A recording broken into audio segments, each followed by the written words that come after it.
Meg in Hobart on 131060. Yeah, hi, I don't have a question. I've actually got a comment. We began the segment by saying trashy girls. We used that term. And then later on in the segment, you were talking about the stigma around sex and also about sex being a biological urge. And you're absolutely right. It is a biological urge, but the stigma is a social construct, and that comes from terms like trashy girls. I completely agree with you, but for me, I was like, well, what other term do we have to really describe the drunk girls on Melbourne Cup? Maybe that's the right word to say. Thing, though, we don't have a male equivalent of that. We don't have a male equivalent of that. See, I would call a guy a trashy guy if he was drunk. Yeah, I'd call him a Yeah, but it doesn't have the same stigma. Okay, no. All right, Meg, what would you call a chick who's backing up with two hands on the urinal wall, squatting over, clunge shown to the whole world, getting pictures, laughing like a drunkard, and almost popping a squat and almost shitting in a guy's urinal? Drunk. Yeah.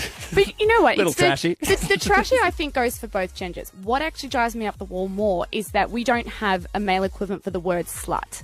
That's what really Well, that's why I don't use either word. I don't say slut because, once again, that's an invented word. What does it mean? It means a woman who likes to follow biology.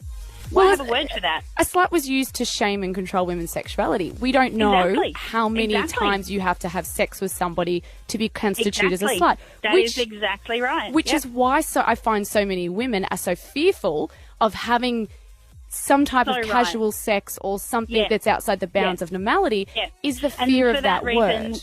Yeah, and that's the reason that we need to say, don't say that word. Don't say trashy girl. Don't say slut.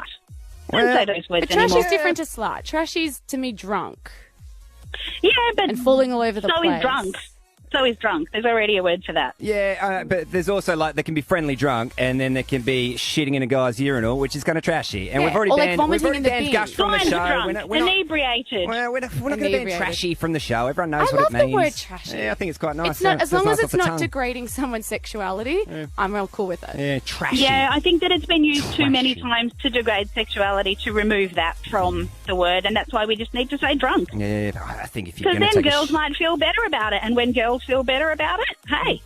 Well, see, who knows what will happen? I think I was drunk last night. Yeah, but very I wasn't, trashy, I must say. I caught you. The next stage for me is like those girls that you saw the photos of vomiting in the bins, right? That's trashy. Yeah. I was just having a good time, Melbourne Cup. Yeah. Now, I would actually, if that was me, say I was a bit trashy last night. And I would constitute that as the next stage of being really drunk and squatting in the male bathrooms and ending up on Daily Mail. Yeah. Well, 131060. Extra connotations is my point. Yeah. Well, 131060. If you were those two trashy girls, we'd love to hear from you. I want to talk to them. I want to know if they call themselves trashy. That's the real question. Some people own it. They're really happy that they're, I'm trashy. Yeah. And there's 7 billion people on the planet, Meg. Everyone's got a little bit of a different version of what is trashy, but thanks for your call. Look.